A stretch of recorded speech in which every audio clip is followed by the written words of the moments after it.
This is the tutorial for Chapter 6, Section 5, titled Linear Inequalities. And so when we're dealing with linear inequalities, we have two different types of things that we have to concern ourselves with. First is line type. Line type, we have two different types. It's either going to be a solid line, which we'll end up using, or we'll use when we have one of these two types of inequalities, where it's equal to, either greater than or equal to, or less than or equal to, or we use a dashed line. Dash when we have one of these two types, where it is not equal to, it's either greater than or less than.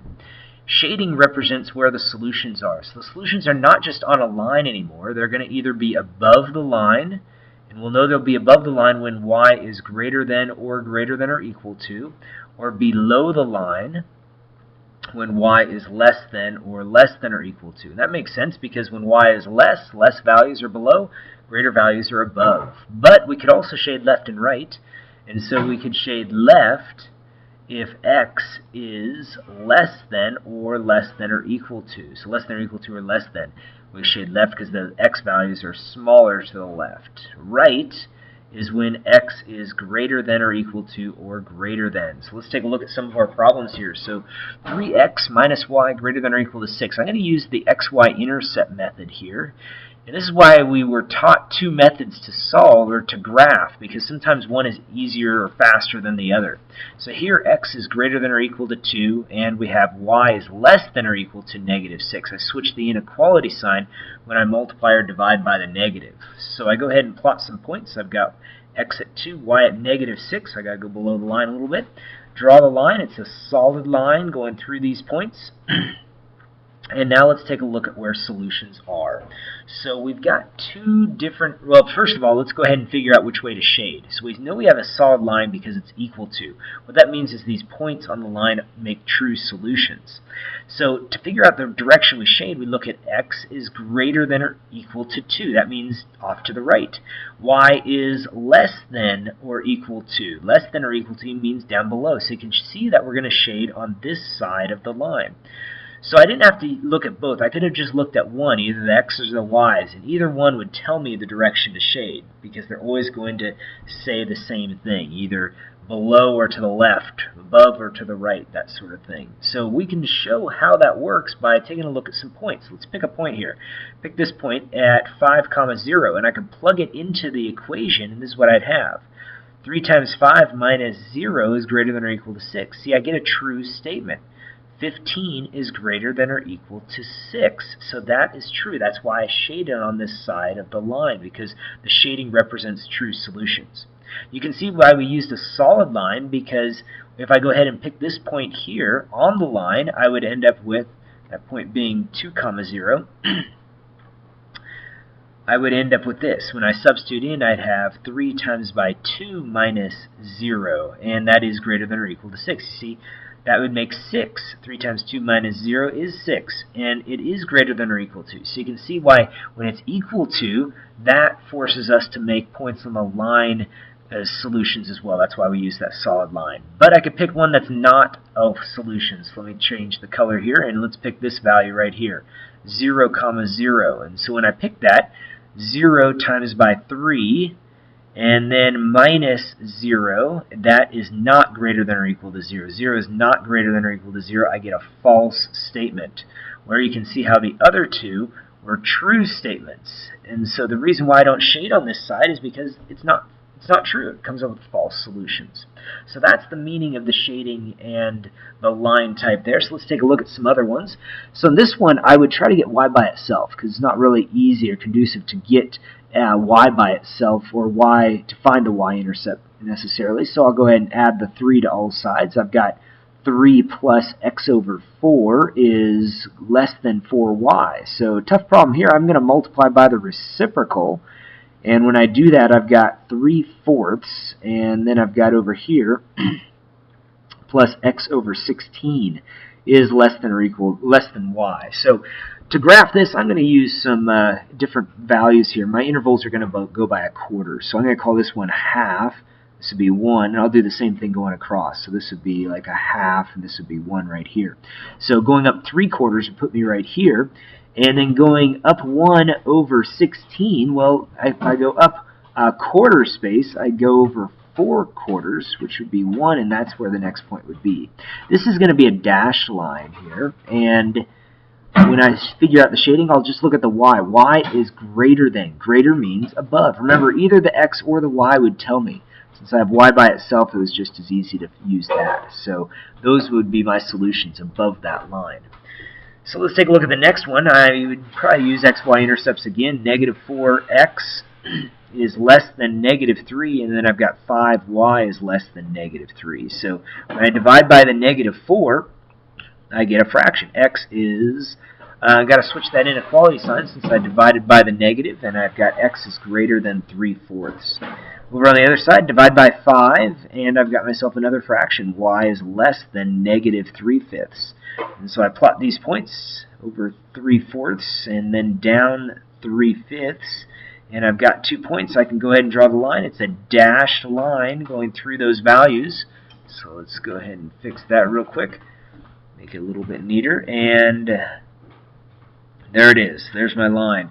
Hopefully yours will be straighter than that. And so now I look at which way to shade. So either one will tell me x is greater than. Greater means off to the right. Or I could do y less. Y less means down below. So again, either one was going to tell you which way to shade. And so that's why I end up shading down below in this case. And those would be my solutions. This next one, another good xy intercept problem. And I'll go ahead and divide by 3 here. X is greater than 2. And here I have y is greater than 3. So I go ahead and plot those points and draw the line, another dashed line here. And this time I see that x is greater than again, so it's going off to the right, or I could read the y. Y is greater than as well, so it's going to be going up. So you can see either one is going to verify which way to shade, where the solutions are. The solutions are above that line to the right. Let's take a look at another type of problem that we could experience. Here we have a problem in which we have to write an inequality. So here we're looking at the shading in the line type to determine what kind of inequality sign to use. And I'm going to set this greater than or equal to, because you see how the y values are shaded, everything's shaded above that line, and so that means greater than, equal to because it's a solid line. So if it was dashed, I'd end up not using that equal sign there. And now I want to find the slope, and then I want to find the y-intercept. So the slope, I'll just go from this point. Now notice that it's going by 2, so down 2 over 6. And so that's going to end up reducing down to negative 1 over 3. So that's going to end up being y is greater than or equal to negative 1/3 x, and then plus 2, because you see how the y-intercept is right there at positive 2. And that would be the inequality for that. Here another one where y is really greater, and it's also going to be another solid line. So solid line, y greater. So y greater than or equal to. And then I'll look for the slope. The slope this time looks like it's going down by, or it's going by 2's again. So this is 1, that's 3, 5, 7, 9 spaces down. Down 9 and over 2, 3, because they're going by 2's again. So the slope is negative 9 to 3, which makes negative 3 for that slope. So negative 3x and then plus 5, because it starts right there at the y-axis or y-intercept at positive 5. Let's take a look at some word problems here. It says you and some friends have $30. Okay, that's a total amount. That's the total amount they have. You want to order a large pizza that costs $9 each and drinks that cost $1 each.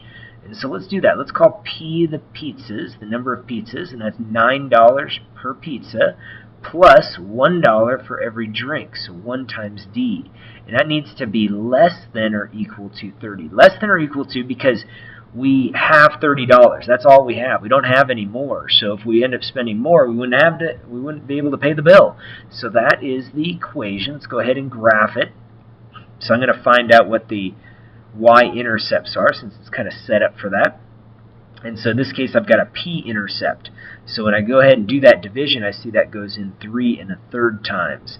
And I'll do the same thing for d, and that one's easy because it's already solved for. So those are my values. Now let's go ahead and plot them. I'm going to call that my d-axis, and this is my p-axis for pizzas here. And I've got number of pizzas, and then on this side I've got number of drinks. And then I'll go ahead and figure out what I'm going to go by. It looks like I can go by threes here, and I can fill up the whole chart.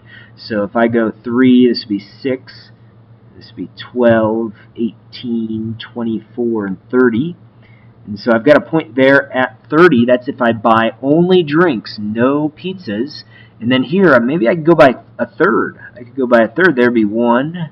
This would be 1, 2. This would be 2. And then a third, and a third. There would be 3. And so 3 and 1/3 would be right up there. This is only pizzas, no drinks. And then I draw the line between those points. And there it is. Now this is a solid line because I've made it equal to. Now where would I shade? I would shade on this side of the line because I don't have over $30 to spend. I only have the $30. And so that's the direction that I would end up shading because it's less than or equal to.